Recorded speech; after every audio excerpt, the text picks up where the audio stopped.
here with all of you today. I have a question for you. How many of you know your name? Your name is something very special. Someone gave it to you. Someone calls you by it. When I was very young, I had another name. A name my mother called me. But I cannot remember it. I was taken from my home in Gambia, West Africa, and brought here on a ship. The ship was called Phillis. I was about 7, and I was all by myself. We traveled for many, many, many, many days across the ocean until we arrived in a place called Boston. And when I arrived, I was given a new name, Phillis. A name that did not come from my family, but it is the one the world came to know. The Wheatley family brought me into their home, so I became Phillis Wheatly. And over time, that became the only name I remembered. I was brought into the home to work and help care for the house, but the family, they saw something special in me. And so they began to teach me. I learned words. Isn't that exciting? Yeah. Can anyone in here write their name? Yes. That's a big thing, isn't it? To write your name, to see it, and to know that it belongs to you. When I first began to learn, the letters did not come easily. This is how I learned to write.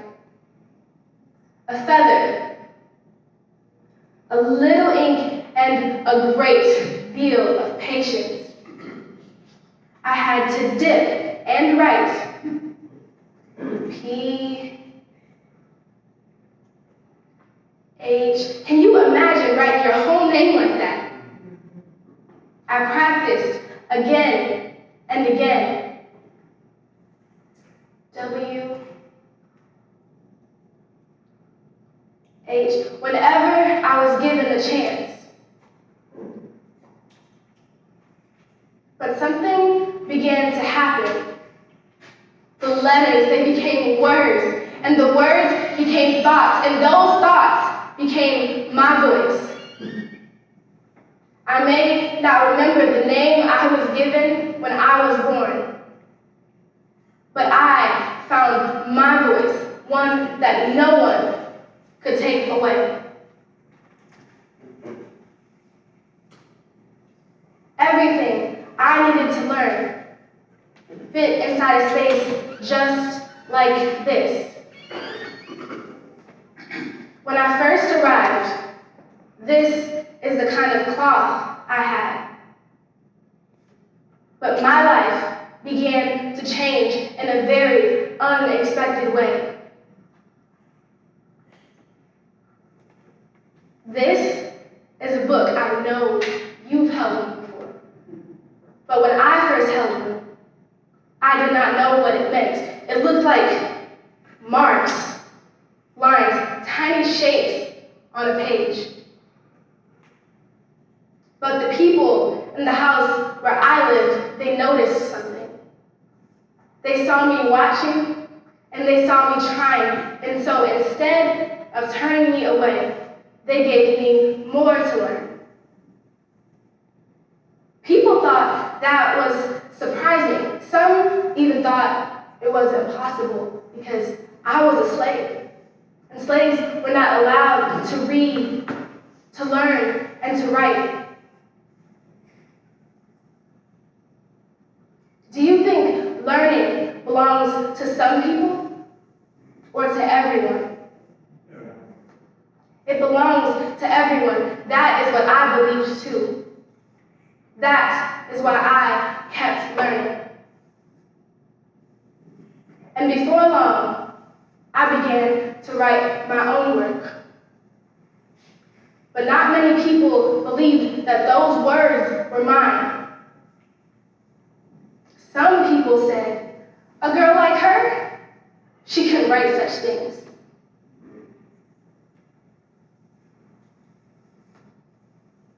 Line, please. One day, I was brought into a room. They asked me questions, and so I answered them. They believed me, but I remember thinking, why did I have to prove it at all? Freedom. They said they wanted to be free. I wondered if they believed that for me too. I became a poet.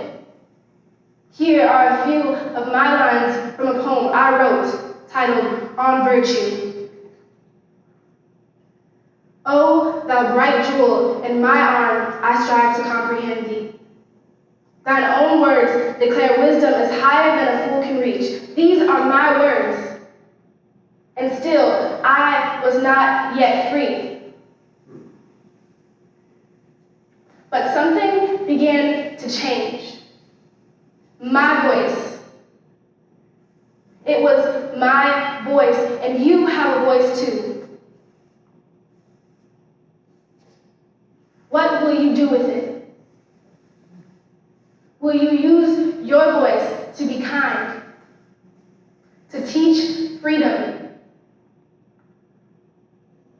Thank you for hearing my voice and listening to my story. And remember, you have a voice too. Thank you.